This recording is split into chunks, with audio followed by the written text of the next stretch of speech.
Bonjour les amis, j'espère que vous allez bien. Dans notre dernière vidéo, nous avons appris comment faire des recherches sur Internet. Dans la vidéo d'aujourd'hui, nous allons apprendre comment affiner les résultats de nos recherches. Comment faire pour que les résultats de nos recherches soient plus précis. Pour cela, nous apprendrons 4 astuces. On se retrouve donc sur l'écran de mon ordinateur.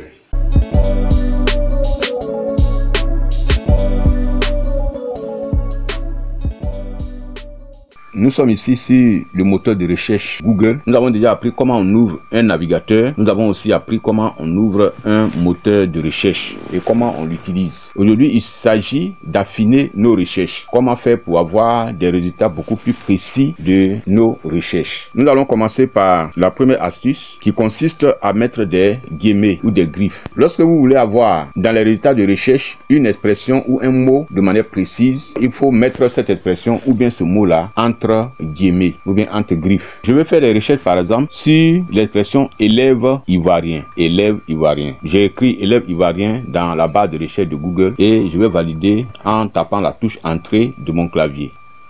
Voilà, vous voyez les images d'élèves ivoiriens. Voilà, les élèves de, ici par exemple, les élèves de Côte d'Ivoire, la population scolaire de la Côte d'Ivoire, à Sagué, un village ivoirien, ainsi de suite. Et puis on vient ici, images d'élèves ivoiriens. Ce sont des élèves ivoiriens qui disent qu'ils maîtrisent, ainsi de suite, les étudiants ivoiriens à l'assaut des prestigieuses, ainsi de suite. On continue. Les prouesses des élèves ivoiriens, les élèves ivoiriens initiés à, et on continue.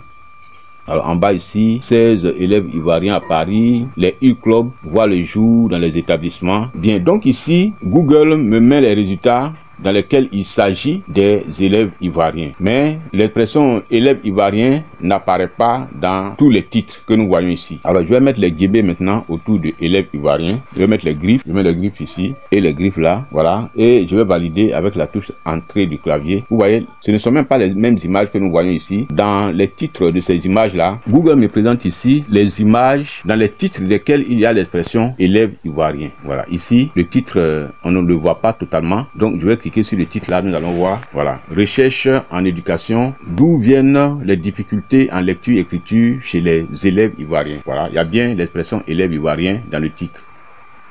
Je reviens, ici aussi, on voit déjà 16 élèves ivoiriens, ici 16 élèves ivoiriens. Donc, il y a l'expression élève ivoirien dans déjà les titres des images que nous voyons ici. Voilà, ici on dit, ce sont des élèves ivoiriens, Cannes, Côte d'Ivoire, des élèves ivoiriens, ainsi de suite. Donc, dans les titres que nous voyons ici, des vidéos qui sont proposées, on voit l'expression élève ivoirien.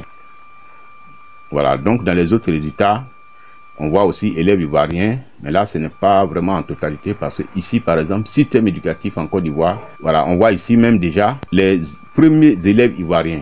Voilà, donc dans le contenu là, il y a l'expression élève ivoirien. C'est de cette manière que nous pouvons avoir une expression spécifique dans nos résultats de recherche en mettant les guillemets. Nous passons à la deuxième astuce. Cette fois-ci, je vais faire mes recherches dans un site bien précis. Je vais chercher des éléments de recherche dans un site bien précis que je connais. Alors dans ce cas, voilà ce que je vais faire. Je vais taper le nom du site précédé d'abord du préfixe site. Voilà, je mets site, 2 points, et je mets digitique plus.com. Voilà, digiticplus.com, et je vais mettre maintenant ce que je recherche. Je vais mettre ordinateur. C'est-à-dire, dans le site digiticplus.com, je vais chercher les résultats de recherche dans lesquels il y a le mot ordinateur. Donc, je valide avec la touche entrée du clavier. Voilà, déjà vous voyez ici, digiticplus.com. On a le site digiticplus.com seulement qui est représenté ici dans les résultats de recherche. Vous voyez, c'est seulement dans le site digiticplus.com que Google a cherché les résultats. Donc nous voyons ici comment choisir le bon ordinateur, les critères essentiels à considérer. Donc voici le titre dans lequel il y a le mot ordinateur. Et lorsque je clique dessus, voilà, voici l'article. C'est dans cet article-là que nous pouvons voir le mot ordinateur. Donc, vous pouvez faire la même chose. Lorsque vous faites des recherches sur un site particulier, vous pouvez chercher une expression spécialement dans un site bien précis, ou bien un mot-clé, ou bien une phrase dans un site bien précis. L'astuce suivante va consister à chercher un type de fichier bien précis. Par exemple, je vais chercher des fichiers PDF sur un sujet, par exemple école de gestion. Alors, qu'est-ce que je vais faire? Je vais commencer d'abord par écrire le type de fichier que je recherche. Donc, je mets file type c'est-à-dire le type de fichier, et je mets 2 points PDF et je mets maintenant mon mot-clé de recherche. Donc je vais écrire école de gestion.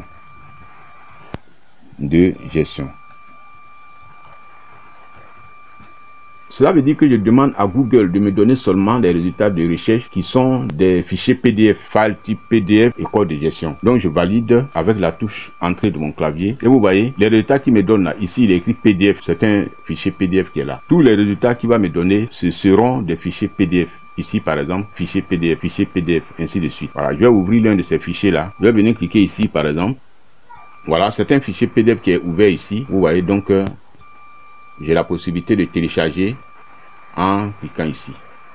Voilà comment on peut faire des recherches en demandant à Google de nous donner un fichier spécifique. Donc, je retourne en arrière et il y a une fonctionnalité de recherche très intéressante que Google nous propose encore. Google nous propose des images qui ressemblent à une image que nous lui donnons. Par exemple, j'ai une image et je veux que Google me donne des images semblables à celle-ci. Alors, comment je vais faire? Je vais venir ici, cliquer sur l'appareil photo qui est là. Je clique dessus et ici, il dit « Faites glisser une image ou importer un fichier ». Et ici, il met « ou coller le lien de l'image ». Alors, moi, ce que je vais faire, je vais importer un fichier. Je vais cliquer ici sur « Importer un fichier » et je vais aller sur mon bureau pour importer une image que j'ai prévue là-bas. L'image d'une montre, je clique dessus et je viens ouvrir ici. Ouvrir. Il est en train d'importer ici l'image. Voilà l'image de la montre et Google me permet ici de sélectionner la partie de la montre que je veux. Je peux sélectionner une partie de la montre et la partie que j'aurai sélectionnée, Google va me montrer des images qui vont ressembler à cette partie-là. Bon, moi ici, je laisse toute la montre sélectionnée, c'est-à-dire les images que Google va me montrer maintenant, ce sont des images de montres qui vont ressembler à celle-ci. Voilà, donc ici, je viens juste cliquer à l'extérieur et vous voyez, voici des montres, des images de montres qui ressemblent à la montre que je viens de voir. Voilà. Vous voyez.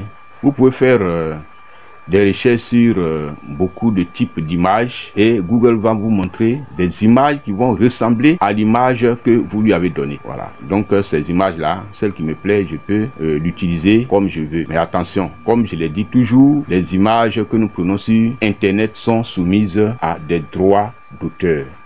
Donc il faut s'informer sur les conditions d'utilisation de ces images, sur les droits. D'ailleurs, la plupart de ces images là sont payantes. Vous voyez ici, il y a le prix, donc ce sont des images payantes. Bien, donc nous venons de terminer notre vidéo sur les astuces concernant l'affinement de nos résultats de recherche. Merci d'avoir suivi cette vidéo. N'oubliez pas de me laisser un like si cette vidéo vous a plu et de vous abonner à la chaîne Digitique Plus. Au revoir, on se retrouve prochainement pour une autre vidéo.